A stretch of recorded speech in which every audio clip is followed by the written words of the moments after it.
अस्सलाम वालेकुम वीवर्स, क्या हाल चाल हैं आपके। आज हम बना रहे हैं टमाटर की मज़ेदार सी चटनी। इसकी रेसिपी बहुत आसान है, तो इसकी जो अज्जा हैं और रेसिपी है वो मैं आपको बताती हूँ। मगर इससे पहले मैं कहना चाहूँगी कि मेरी वीडियो पसंद आए तो लाइक कमेंट शेयर कीजिएगा। चैनल पर नए हैं तो चैनल को सब्सक्राइब कीजिएगा और साथ में बेल आइकन को भी प्रेस कर दें ताकि मेरी हर आने वाली न्यू वीडियो का नोटिफिकेशन आपको मिलता रहे। तो चलें अपनी रेसिपी को स्टार्ट करते हैं। ये 2 टमाटर हैं जो मैंने लिए हैं। सबसे पहले इनको मैंने काट लिया था। इसके बाद ये 1 छोटा चम्मच ज़ीरा है और ये साबुत मिर्चें हैं, 5 से 6 हैं, छोटी बड़ी मिक्स हैं और ये थोड़े से लहसुन है। समझिए आधी जो गड्डी है लहसुन की ये वो है।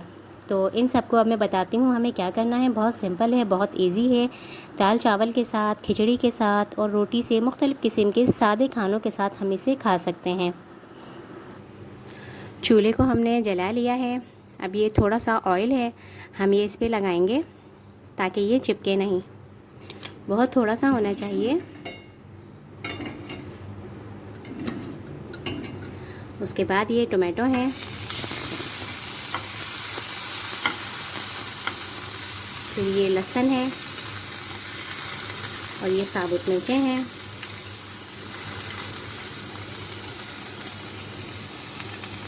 और ये ज़ीरा है।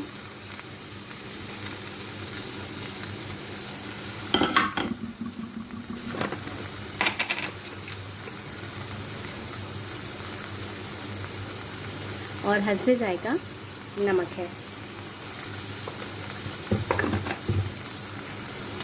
अब हम इसको ढक देंगे। आँच हमने बिल्कुल धीमी रखनी है क्योंकि तेज़ आंच करेंगे तो वो जलने लगेगी। बिल्कुल धीमी आंच पे ये दम पे तैयार होगी। 5 मिनट बाद फिर हम आपको इसको दिखाते हैं।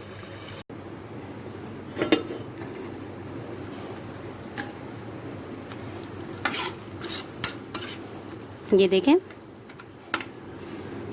ये अच्छी तरह से हमने धीमी आंच पे रखा था तो ये उसी में पका है और भुन गया है, जिसकी वजह से इसमें से बहुत अच्छी और सूंधापन आ गया है इसमें।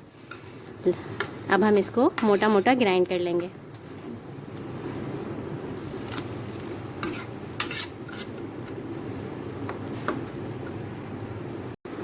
जी हाँ, तो ये जो हमारी चटनी थी ये तैयार हो चुकी थी और हमने इसको ग्राइंड कर लिया है। मैंने इसको बहुत ज़्यादा बारीक ग्राइंड नहीं किया है बल्कि मोटा मोटा ग्राइंड किया है। ये देखें,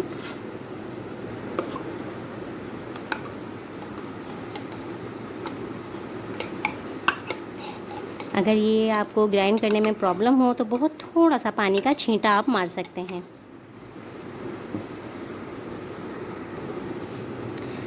इसको किसी भी सादे खाने के साथ आप बना सकते हैं, सिर्फ रोटी से भी खा सकते हैं, लेकिन सबसे अच्छा है दाल चावल खिचड़ी या कोई भी ऐसे सादी सब्ज़ी या सादी दाल, उसके साथ ये बहुत मज़ा करेगी। ये देखें, बहुत टेस्टी है। अगर आपको मेरी आज की वीडियो पसंद आई है तो प्लीज़ लाइक कमेंट करें, मेरे चैनल को सब्सक्राइब करें। मिलते हैं अपनी नेक्स्ट वीडियो में, जब तक के लिए अल्लाह हाफिज़।